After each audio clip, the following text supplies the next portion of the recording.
Hello, I'm Sara Santosh and welcome to Southall TV News Roundup.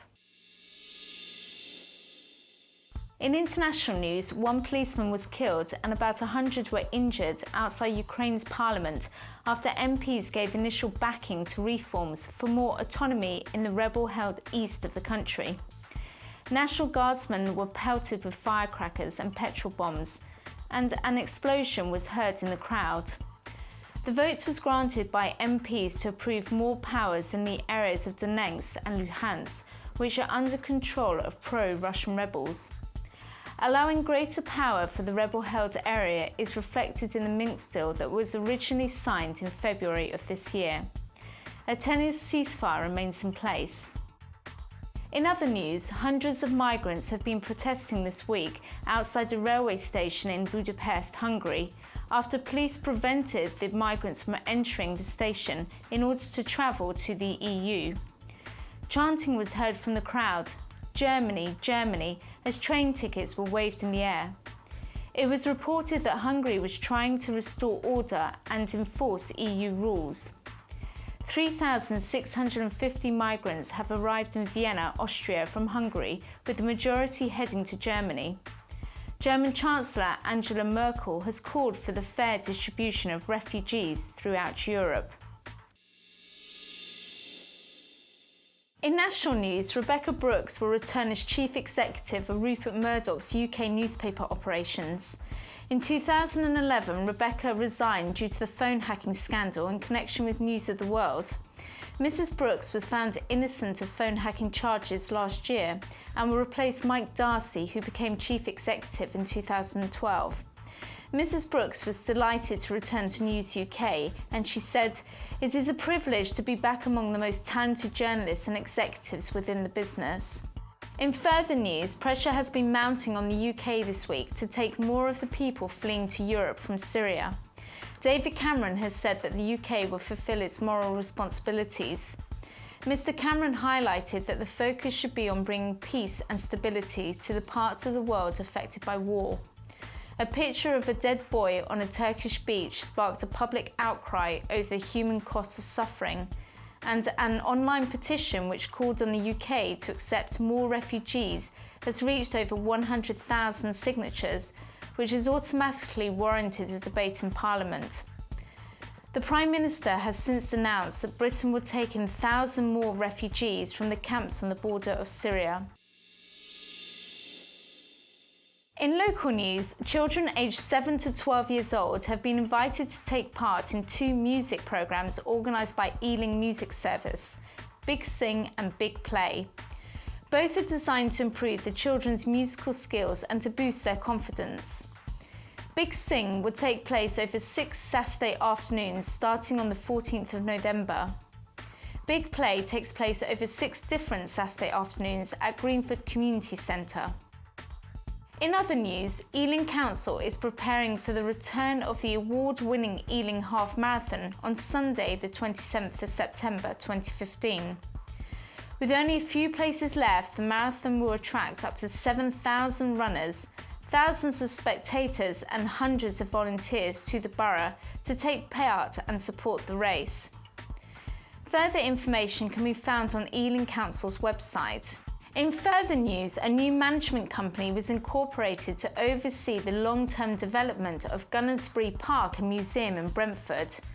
The 72-hectare park, which was originally purchased for the nation from the Rothschilds family, has been open to the public since 1926, and major restoration work is now underway.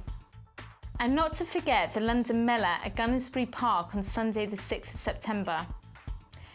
Now, it's time for this week's political analysis. So let's cross over to our political correspondent, Imran Khan. Hello, my name's Imran Khan and welcome to my weekly political update. The news this week has been dominated by the refugee crisis in Europe. People have been moving on an unprecedented scale, not seen since World War II. It's estimated over 350,000 people are currently on the move from South and Eastern Europe towards Central and North Europe, most heading towards countries such as Germany, where they can claim asylum. In fact, Germany has said any Syrian person coming to claim asylum will be given it. So, With such an unprecedented movement of people not seen since World War II, European countries are just not coping. Well, why are they not coping?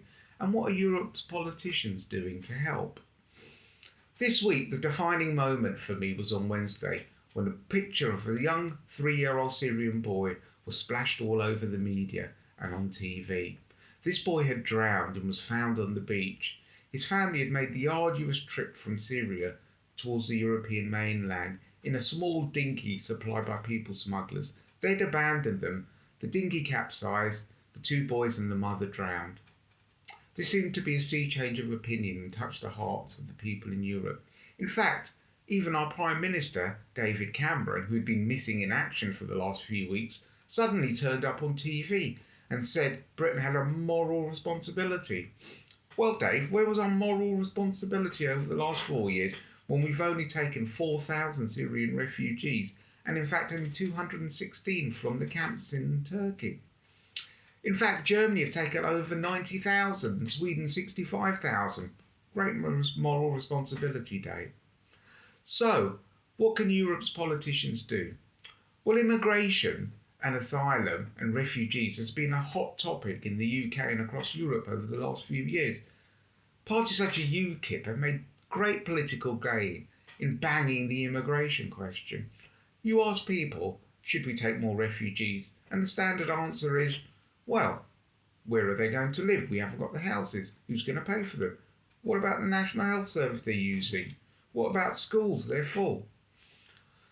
All genuine questions, you may say. Well, they are, but you can also answer these questions like, well, why aren't we building more social housing? Why have successful governments failed in building social housing? And more importantly, why is our current government selling them off to make the stock even lower? You can't blame refugees for the fact that we haven't built social housing. Anyway, that's an argument for another day.